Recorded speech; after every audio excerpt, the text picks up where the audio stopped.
Hello దోస్తులు, ఎలా ఉన్నారు? బాగున్నారా? మీరు అందరూ బాగున్నారు? ఎప్పుడో బాగుందని ప్రార్థిస్తుంటాను. దయచేసి వీడియో స్కిప్ చేయకుండా చివరి వరకు చూడండి. ఎందుకంటే ఎప్పటి నుంచో మీతోటి నా మనసులో ఉన్న ఒక బాధను షేర్ చేసుకోవాలనుకుంటున్నాను. ఇప్పుడు సమయం వచ్చింది. దయచేసి ముందుగా నన్ను ఎవరు తప్పుగా అర్థం చేసుకోవద్దు. ఎందుకంటే యాక్చువల్లీ నేను మదర్స్ డే 12వ తారీఖు యాక్చువల్లీ ఒక వీడియో అప్లోడ్ చేశాను.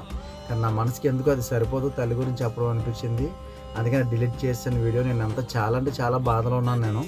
అందుకని ఈరోజు వీడియో అప్లోడ్ చేస్తాను. దయచేసి చివరి వరకు చూడండి. మ్యాటర్ ఏంటంటే, ముందుగా అందరికీ కూడా మదర్స్ డే శుభాకాంక్షలు, మాతృదినోత్సవ శుభాకాంక్షలు. మాతృమూర్తులందరికీ నా పాదాభివందనాలు. ఒకానొక సందర్భంలో ఒక మాతృమూర్తికి కాసేపట్లో ఒక బిడ్డకి జన్మనివ్వబోతుండగా భగవంతుడు ప్రత్యక్షమయ్యి, నీ బిడ్డ ప్రాణాలు ముఖ్యమా లేదా నీ ప్రాణాలు ముఖ్యమా నా తల్లిని అడిగితే, ఒక్క క్షణం కూడా ఆలోచించకుండా నా బిడ్డ ప్రాణాలే ముఖ్యం స్వామి అని చెప్పిందంట. చాలా గ్రేట్ కదా! ఈ భూమి పైన మనకంటూ ఎవరైనా ఏదైనా సాక్రిఫైస్ చేసే వాళ్ళు ఉన్నారు అంటే అది కేవలం మన తల్లిదండ్రులు మాత్రమే. ఒక్కసారి ఆలోచించి చూడండి. నిన్న యాక్చువల్లీ నేను ఎందుకు బాధలో ఉండిపోయానంటే, నిన్న మదర్స్ డే 12వ తారీఖు కదా, మే నెల. సేమ్ అదే రోజు కూడా మా అమ్మగారు చనిపోయిన రోజు అనమాట. మా అమ్మగారు నా పక్కన లేకపోవడంతో చాలా అంటే చాలా బాధపడ్డాను. ఎందుకంటే ఈ సందర్భంగా నేను ఒక విషయం చెప్పాలనుకుంటున్నాను. ముఖ్యంగా నేను చేసిన పొరపాటు మీరు ఎవరో చేయకూడదన్న ఉద్దేశంతో ఈ వీడియో చేస్తున్నాను. చాలా జాగ్రత్తగా ఆలకించండి.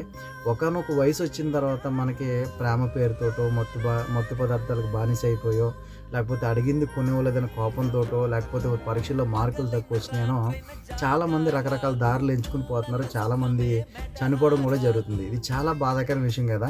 ఒక చేతికి అందొచ్చిన కొడుకు, అల్లారు ముద్దుగా పెంచుకున్న కొడుకు ఆ తల్లిదండ్రులకు దూరం అయిపోతే ఆ గర్భశోకం వర్ణనాతీతం అనమాట. అది మాటల్లో చెప్పలేనంత వేదన. దయచేసి మీరు అలా చెయ్యొద్దు. ఎందుకంటే నేను కూడా ఒక వయసు వచ్చిన తర్వాత ఒక విధానంలో నేను వెళ్ళిపోయి నా తల్లికి బాధను మిగిల్చి, ఆ బాధలోంచి ఆవిడకి క్యాన్సర్ వచ్చి ఆఖరికి మరణించడం జరిగింది. ఇప్పటికి దాంట్లోంచి నేను బయటికి రాలేకపోతున్నాను. దయచేసి నేను చేసిన పొరపాటు మీరు చేయకూడదని మనస్ఫూర్తిగా కోరుకుంటున్నాను. దయచేసి మీ తల్లిదండ్రులను అర్థం చేసుకోండి.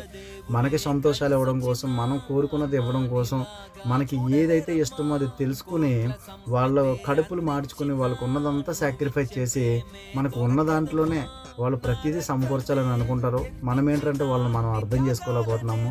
దయచేసి అర్థం చేసుకోండి తల్లిదండ్రులని. వాళ్ళు ఉన్నప్పుడే మనం బాగా చూసుకోగలం. వాళ్ళకి మనం వాళ్ళు వెళ్ళిపోయిన తర్వాత వాళ్ళకి మనం ఎన్ని చేసినా సరే అది ఏ రూపంలో కూడా మనం వాళ్ళని దాన్ని ఏమంటారు, క్షమాపణ అయితే అడగలేము. కాబట్టి దయచేసి అర్థం చేసుకుంటారని కోరుకుంటున్నాను. అందరికీ మరొకసారి మాతృదినోత్సవ శుభాకాంక్షలు.